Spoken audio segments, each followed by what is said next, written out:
Welcome to KTV. కూటమి రాజ్యసభ అభ్యర్థుల ప్రకటనతో సైకిల్ పార్టీలో కొత్త రాజకీయ కలకలం మొదలైంది. దశాబ్దానికి పైగా పార్టీ జెండా మోసిన నాయకుడి ఆవేదన ఇప్పుడు అధిష్టానానికే సవాలుగా మారిందా?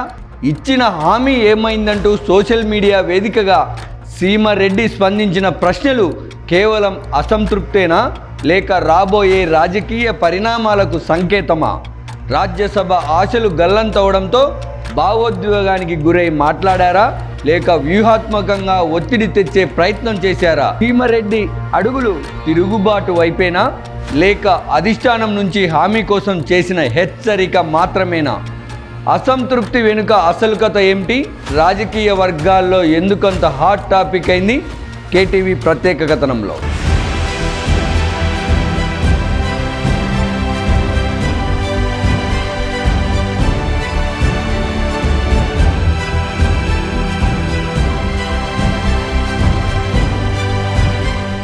రెడ్డెప్ప గారి శ్రీనివాసులు రెడ్డి తెలుగుదేశం పార్టీలో పరిచయం అక్కర్లేని పేరు. సుదీర్ఘకాలం కడప జిల్లా అధ్యక్షుడిగా పనిచేసి రాయలసీమ నుంచి తెలుగుదేశం పార్టీ పొలిట్ బ్యూరోలో స్థానం సంపాదించిన రెడ్డి సామాజిక వర్గ నేత.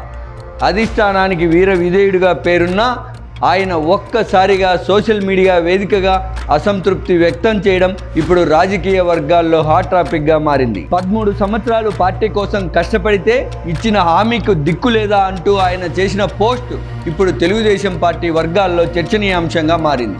ఇది కేవలం ఆవేదనతో చేసిన వ్యాఖ్యనా లేక అధిష్టానంపై ఒత్తిడి తెచ్చే రాజకీయ వ్యూహమా అన్న ప్రశ్నలు ఇప్పుడు సర్వత్రా వినిపిస్తున్నాయి. రాజ్యసభ ఆశలు నెరవేరకపోవడమే అసంతృప్తికి కారణమా లేక చాలా కాలంగా పేరుకుపోయిన అసంతృప్తి ఇప్పుడు బయటపడిందన్న చర్చ కూడా సాగుతోంది.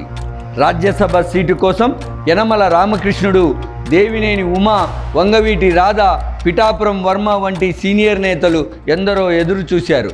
వారికి అవకాశం రాకపోయినా ఎవరు బహిరంగంగా స్పందించలేదు. కానీ కడప శ్రీనివాసులు రెడ్డి మాత్రం నేరుగా అధిష్టానాన్ని ప్రశ్నించడం రాజకీయంగా ప్రాధాన్యత సంతరించుకుంది. మరొక వైపు కడప ఎమ్మెల్యేగా తన సతీమణి రెడ్డెమ్మకు అవకాశం రావడం, ప్రభుత్వ విప్పు పదవి దక్కడం వంటి అంశాలను గుర్తు చేస్తూ పార్టీ ఇప్పటికే తగిన గుర్తింపు ఇచ్చిందని కొందరు తెలుగు తమ్ముళ్ళు వాదిస్తున్నారు.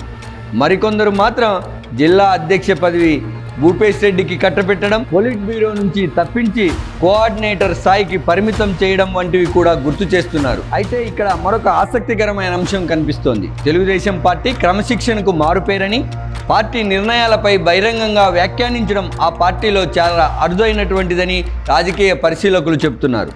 పార్టీ అధినేత చంద్రబాబు నాయుడు సైతం క్రమశిక్షణ విషయంలో ఎలాంటి రాజీ ఉండదని పదే పదే చెప్తుంటారు. అలాంటి పార్టీలో కీలక నేతగా ఉన్న శ్రీనివాసులు రెడ్డి సోషల్ మీడియా వేదికగా అసంతృప్తి వ్యక్తం చేయడం ఇప్పుడు మరింత ప్రాధాన్యతను సంతరించుకుంది.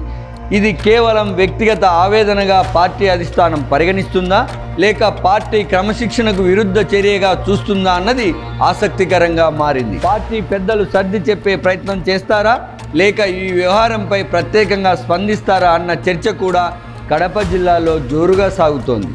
మొత్తానికి రాజ్యసభ అభ్యర్థుల ప్రకటన కంటే శ్రీనివాసులు రెడ్డి చేసిన ఒక్క సోషల్ మీడియా పోస్టు ఎక్కువగా రాజకీయ చర్చకు దారితీసింది. ఇది తాత్కాలిక అసంతృప్తేనా లేక రాబోయే రోజుల్లో టీడీపీలో కొత్త రాజకీయ పరిణామాలకు సంకేతమా అన్నది ఇప్పుడు రాయలసీమ రాజకీయాలలో $1 మిలియన్ ప్రశ్నగా మారింది.